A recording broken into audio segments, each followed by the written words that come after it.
Putin admite que la guerra se le escapa. Después de más de 4 años de invasión, el Kremlin empieza a lanzar un mensaje que hace apenas unos meses parecía impensable. La guerra en Ucrania podría estar llegando a su final. Y detrás de estas palabras de Vladimir Putin hay una realidad que Moscú intenta ocultar.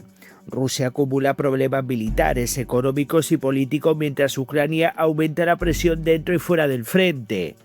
Las declaraciones de Putin llegaron durante el día de la victoria del pasado 9 de mayo, uno de los actos más importantes para el régimen ruso, una jornada utilizada históricamente para exhibir fuerza militar y proyectar poder ante el mundo.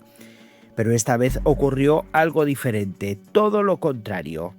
El discurso dejó señales de desgaste y también dejó señales de contradicción, porque mientras Putin insinuaba que la guerra podría acercarse a su final, al mismo tiempo justificaba la ausencia de parte del armamento pesado en el desfile, en este caso afirmando que el ejército ruso debía concentrarse en la derrota definitiva del enemigo. Es decir, el Kremlin intenta enviar dos mensajes completamente distintos al mismo tiempo. Por un lado, aparentar que Rusia sigue fuerte.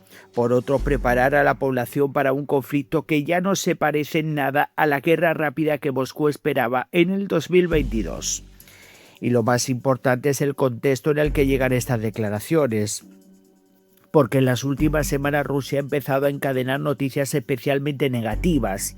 Según datos del Instituto para el Estudio de la Guerra, las fuerzas rusas sufrieron en abril su primera pérdida neta mensual de territorio desde agosto del 2024. Ucrania consiguió recuperar posiciones en zonas clave como Zaporizhia, Kharkov y Donetsk. Puede parecer poco sobre el mapa, pero políticamente es un golpe enorme para el Kremlin, porque Rusia llevaba meses intentando transmitir la idea de que mantenía la iniciativa total en el frente, y ahora empiezan a aparecer señales de desgaste real. Avances mínimos, costes enormes, pérdidas constantes y una guerra que consume recursos a un ritmo brutal. Mientras tanto, Ucrania está golpeando donde más le duele a Moscú. Y aquí aparece uno de los mayores problemas actuales para Rusia, los drones ucranianos. Kiev ha conseguido desarrollar una capacidad tecnológica que hace apenas unos años parecía imposible. Ataques de largo alcance con infraestructuras petroleras dentro del propio territorio ruso. Algunas instalaciones han sido alcanzadas a más de 1.500 kilómetros del frente. Eso cambia completamente la percepción de seguridad dentro de Rusia, porque la guerra ya no está únicamente en Ucrania, la guerra empieza a sentirse dentro del propio territorio ruso. Y eso tiene consecuencias políticas muy peligrosas para Putin, especialmente cuando empieza a crecer el descontento interno. Porque el coste económico de la invasión también está aumentando. Más impuestos, más restricciones, problemas de internet, mayor control estatal y una economía cada vez más orientada al esfuerzo militar. Todo mientras el Kremlin sigue prometiendo una victoria que nunca termina de llegar. Y precisamente ahí es donde muchos analistas ven la verdadera razón detrás de las palabras de Putin. No sería una señal de fortaleza, sería una señal de agotamiento. Porque Rusia sigue teniendo capacidad militar enorme, sí, pero también empieza a mostrar síntomas de desgaste estratégico tras años de invasión. Y cuanto más tiempo pasa, más difícil resulta justificar ante la población rusa porque el conflicto continúa sin una victoria clara. De hecho, algunos observadores creen que el Kremlin intenta desesperadamente preparar poco a poco a la opinión pública para un escenario de negociación futura, sin reconocer abiertamente que los objetivos iniciales de la invasión han fracasado.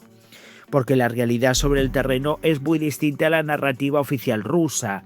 Ucrania sigue resistiendo, Occidente sigue apoyando a Kiev y Rusia no ha conseguido doblegar al gobierno ucraniano pese a años de ofensiva militar.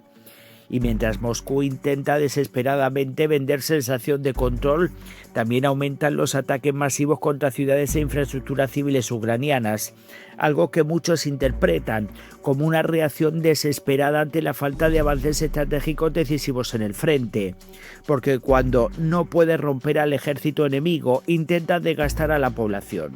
Ataques contra energía, ataques contra ferrocarriles, ataques, controles sobre ciudades. todo con un objetivo claro: aumentar la presión psicológica y generar inestabilidad. Pero el problema para el Kremlin es que esa estrategia también está reforzando la imagen internacional de una Rusia cada vez más acorralada y dependiente del desgaste civil para sostener la guerra. A esta hora, el conflicto sigue lejos de terminar oficialmente. Los combates continúan, los ataques aumentan y ninguno de los dos bandos muestra intención de rendirse. Pero las palabras de Vladimir Putin han abierto una nueva pregunta que ya empieza a debatirse en todo el mundo. ¿Está Rusia buscando realmente una salida a la guerra o simplemente necesita tiempo porque empieza a notar el desgaste de un conflicto que no puede ganar como esperaba? Voy a leer vuestros comentarios, dejen sus likes, apoyen al canal y nos vemos en el próximo vídeo.